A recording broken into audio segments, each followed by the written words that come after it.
Seorang perawat kembali menjadi korban penganiayaan keluarga pasien.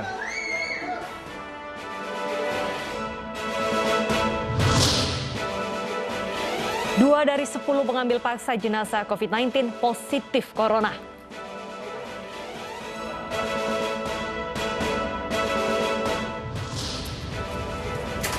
Sidak, Presiden Jokowi tidak menemukan obat COVID-19 di sejumlah apotek di Bogor, Jawa Barat. Terus kalau vitamin D3 ada.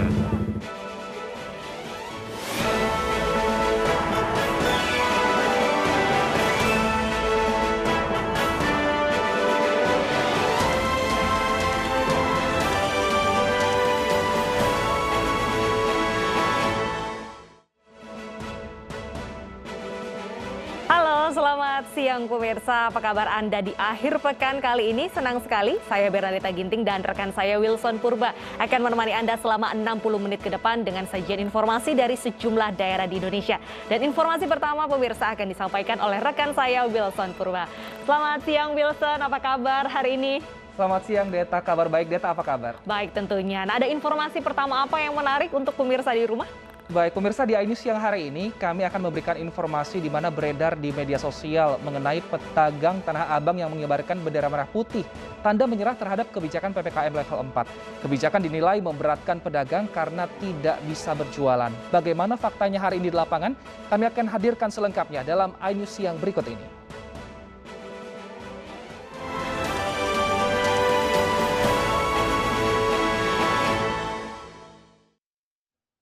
Pemirsa, kita awal informasi hari ini dari Medan, Sumatera Utara, di mana warga menggerebek salah satu hotel di Medan. Warga meminta hotel ditutup karena kerap dijadikan tempat prostitusi.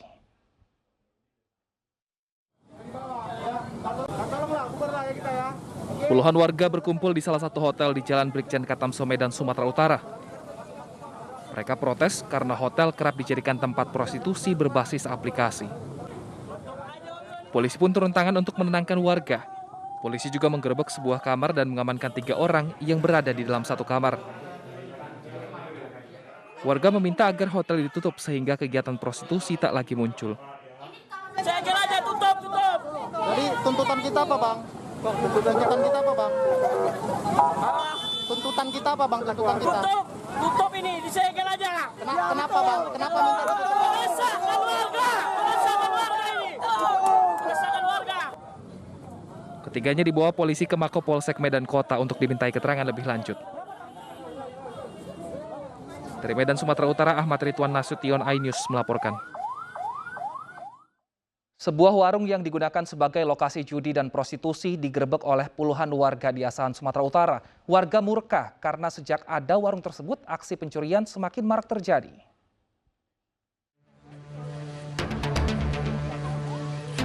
Puluhan warga desa Hesa Air Genting dan desa Air Genting di Asahan, Sumatera Utara menggerebek sebuah warung remang-remang Jumat sore. Warung kerap digunakan sebagai lokasi maksiat seperti judi ketangkasan tembak ikan dan prostitusi. Namun, informasi penggerebekan ini telah terendus oleh pengelola warung sehingga barang-barang seperti mesin permainan ketangkasan judi telah dibereskan. Warga pun geram merobohkan lokasi dan merusak bangku di sekitar warung. Pasalnya keberadaan warung maksiat ini berujung maraknya aksi pencurian di desa tersebut. Polisi yang tiba di lokasi berhasil meredam amarah warga. Setelah adanya uji tembak ketangkasan ikan ini makin meriah. Kalau Bapak datang ke sini malam, ini seperti yang apa? Pasar malam ya di sini. Nah, di sini. Dan semua Apa ada tadi ditemukan mesin tembak ikannya, Pak? Oh, nggak ada. Ini kita tidak ada. Memang kita yakin ini bocor. Tapi udahlah, nggak ada masalah. Karena di sini juga ada aparat hukum kan. Ya, nanti kita undang yang pemilik ritual, kita undang ke kantor desa, nanti kita buat pernyataan supaya tidak buka lagi. Warga mengancam akan kembali menggelar aksi massa yang lebih besar jika warung maksiat tersebut nekat beroperasi. Dari Asahan, Sumatera Utara, Ulil Amri, iNews melaporkan. Pemilik salah satu pondok pesantren diperiksa di Mapolres Lebak, Banten atas dugaan kasus pencabulan terhadap santriwatinya. Salah satu santri berani melapor kejadian tersebut setelah keluar dari pondok pesantren.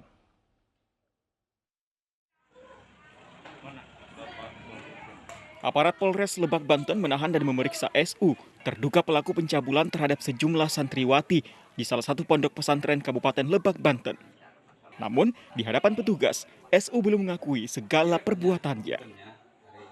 Diketahui perlakuan pencabulan SU terhadap korbannya dilakukan di dalam mobil dan di ponpes milik pelaku. Menurut orang tua korban, anaknya baru melaporkan kejadian pencabulan tersebut setelah keluar dari pondok pesantren. Kiainya ini suka nyiumin. Terus saya juga tahu-tahunya, saya kan juga ART-nya, ada warga yang laporan katanya ini Pak Kiai begini. Terus saya nanyain sama anak-anak, ada yang ngaku, ada yang enggak. Kini, SU masih menjalani pemeriksaan di Mapolres Lebak, Banten. Para korban merupakan santriwati yang belajar di ponpes miliknya dan diantaranya masih berusia di bawah umur. Dari Lebak, Banten, Iskandar Nasution, iNews melaporkan. Polisi menangkap 5 orang yang diduga terlibat dalam kasus pemalsuan dokumen PCR. Kelimanya terdiri dari 3 orang pelaku dan 2 orang calon penumpang pesawat.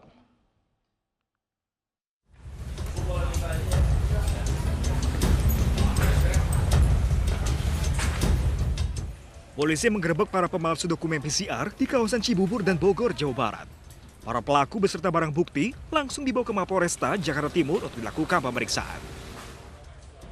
Total pelaku yang ditangkap sebanyak 5 orang. 3 orang pemalsu dokumen dan 2 orang calon penumpang pesawat. Penangkapan berawal dari laporan masyarakat yang mengetahui adanya pembuatan swab PCR palsu di Bandara Halim Perdana Kusuma, Jakarta Timur. Calon penumpang dimintai uang sebesar Rp600.000 untuk mendapatkan hasil PCR negatif tanpa menjalani tes. Pelaku sudah menjalani aksinya dalam 1 pekan terakhir dan sudah membuat 11 surat swab PCR palsu. Kenapa mau ditawarin PCR palsu? Karena dia mengaku dari pihak lab, Pak. Mengaku dari? Pihak lab. Pihak lab? Ya, sama dari Citilink-nya langsung, Pak. Tapi kenapa nggak curiga? Kan nggak sempat di swab pakai alat kan ke hidung? Nggak sempat di swab, tapi dokumen udah diverifikasi semua, Pak. Dan saya mau dibawa ke lab katanya, Pak. Anda nggak curiga? Nggak curiga, Pak, di situ, Pak. Kenapa? Kan ini, kan nggak di swab. Kalau di swab kan paling tidak di hidungnya diambil spesimen sama atau nggak di tenggorokan. Itu, Pak. Ya. Dan saya mau dibawa ke lab, Pak. Kapan kasus pemalsuan surat keterangan dokter yaitu PCR sebagai syarat penerbangan di lokasi Bandara Halim Perdana Kusuma, Jakarta Timur. Kejadiannya hari Rabu tanggal 21 Juli 2021 sekitar pukul 12.00, di mana ada laporan masyarakat bahwa ada kecurigaan bahwa pemalsuan surat PCR dengan hasil. Dari tangan pelaku, petugas menyita barang bukti berupa komputer, laptop, telepon PCR palsu, dan uang tunai. Para pelaku dijerat dengan pasal berlapis tentang wabah penyakit menular. Dari Jakarta, Rio Manik, iNews melaporkan. Pemirsa, keluarga yang mengambil paksa jenazah pasien COVID-19 dari RS Siloam Kupang terkonfirmasi positif COVID-19. Pihak kepolisian dan tenaga kesehatan memastikan suami dan anak almarhum yang dites bersama 10 orang lainnya terpapar COVID-19.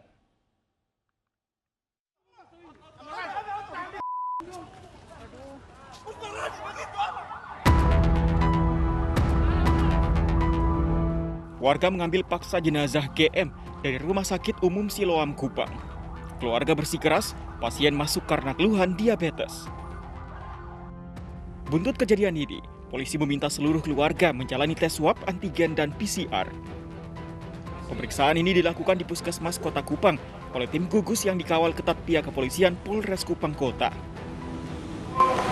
Antigen terhadap pihak keluarga yang mengambil jenazah itu didapati untuk suami maupun anak perempuan dari almarhum ini dapati positif dan akan tindak lanjuti dengan swab PCR. Kita masih menunggu hasil swab PCR. Ada berapa orang yang diperiksa? Kemarin ada 10 orang yang diperiksa. Pihak kepolisian dan tenaga medis akan terus melakukan tracing kepada semua pihak yang sempat kontak erat dengan jenazah. Dari Kupang, Nusa Tenggara Timur, Eman Suni, iNews melaporkan. Keluarga salah satu pasien COVID-19 tega menganiaya seorang perawat di rumah sakit di Kabupaten Semarang. Akibat kejadian ini, korban terluka di bagian jari.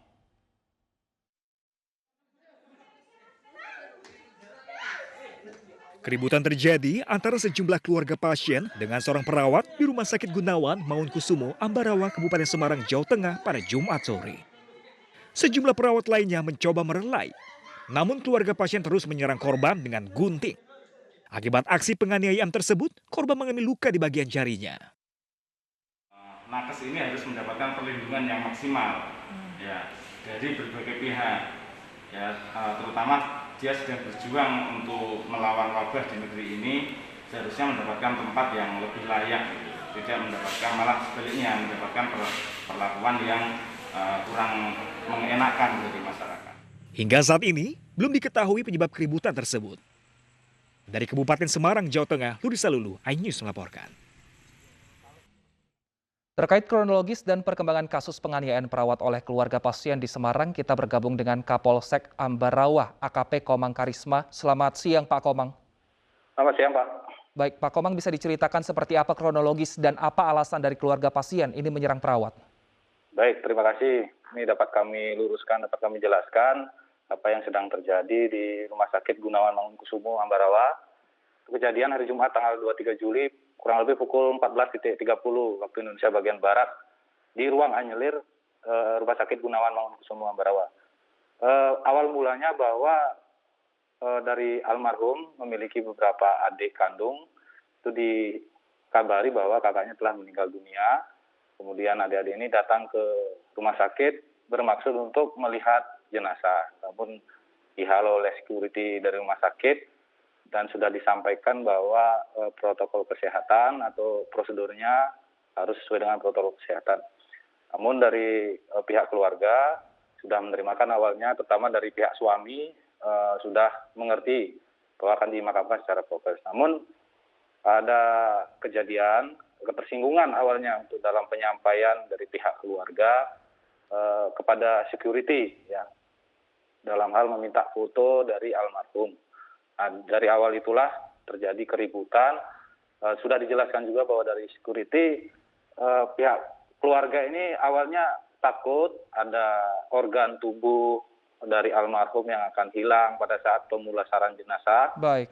Itu sudah dijelaskan. Namun pada kenyataannya di lapangan terjadi keributan tersebut. Baik. Itu dari info dari keluarga korban ini, almarhum ini, dapat infonya dari baca-baca di media sosial. Itu awal mulanya, Pak. Demikian. Baik, Pak Komang, bisa diceritakan sebenarnya pasien saat masuk rumah sakit, apakah memang ada penyakit lain atau untuk karantina karena positif COVID-19, Pak? Ini yang bisa kami jelaskan di sini sesuai pemeriksaan kemarin dari pihak rumah sakit, terutama dari pihak perawat, menyatakan bahwa almarhum memang terkonfirmasi sesuai dengan hasil swab antigennya positif. Demikian. Baik, lalu untuk status hukumnya saat ini seperti apa, Pak? Apakah masih menjadi saksi untuk penyerangnya ini atau masih sudah berstatus tersangka, Pak? Baik, terima kasih. Yang sementara sampai saat ini yang kami lakukan dari Polsek Ambarawa, Polres Semarang adalah sifatnya klarifikasi, karena dari sampai sekarang dari pihak rumah sakit tidak membuat laporan secara resmi. Sampai saat ini sifatnya hanya klarifikasi dari 6 orang yang sudah kami periksa. Yang pertama saudara NA 26 tahun, AN 31 tahun, dan RA, saudara EG, saudara SMP, dan saudara AM. Demikian. Artinya penyelesaian kasus melalui mediasi kepolisian atau ada laporan dari pihak korban, Pak Komang? Untuk secara resmi kami belum menerima laporan. Yang kami lakukan adalah upaya cepat kami untuk mengklarifikasi, untuk meluruskan berita-berita yang mungkin berkembang di lapangan. Dan perlu kami sampaikan bahwa siang ini akan dilakukan pertemuan dari pihak rumah sakit dan dari pihak keluarga. Itu permintaan dari pihak rumah sakit, minta difasilitasi dari Polsek. Sudah kami siapkan tempat, nanti akan ada pembicaraan atau edukasi kepada pihak keluarga tersebut. Untuk hasilnya mungkin nanti akan kami laporkan kembali. Demikian. Apa saja yang rencananya nanti akan dibicarakan antara pihak rumah sakit dan juga pihak keluarga, Pak Komang? Nanti belum dapat kami sampaikan ya, karena hasilnya juga belum dilaksanakan. Kemungkinan siang ini setelah sholat duhur. Untuk hasilnya nanti akan kami sampaikan. Kemungkinan ya mengedukasi ke para pihak keluarga karena meluruskan info-info yang didapat dari pihak keluarga almarhum ini, terutama yang masalah pemulasaran, pemakaman, dan penanganan pasien atau korban yang terkonfirmasi positif COVID-19. Untuk mengantisipasi agar hal serupa tidak terulang kembali, apakah pihak kepolisian menyediakan petugas untuk berjaga di setiap rumah sakit yang ada di sana, Pak? Ini sudah kami rencanakan, Pak. Nanti kemungkinan akan kami bekerja sama dengan rumah sakit Gunawan Mangunkusumo, nanti akan kami sediakan setiap harinya untuk mengantisipasi kejadian hal-hal serupa seperti ini, karena di lapangan kami harus siap siaga gitu mengamankan di rumah sakit, apalagi tempat itu tempat pelayanan umum. Demikian. Baik, terima kasih Pak Komang atas informasinya. Kita harapkan pertemuan nanti membuahkan hasil yang tidak merugikan kedua belah pihak. Terima kasih Pak telah bergabung bersama kami di iNews Siang. Pemirsa, bendera putih berkibar di kawasan Pasar Tanah Abang, Jakarta. Apa ini artinya? Selengkapnya kami hadirkan usai jeda berikut, tetap bersama kami.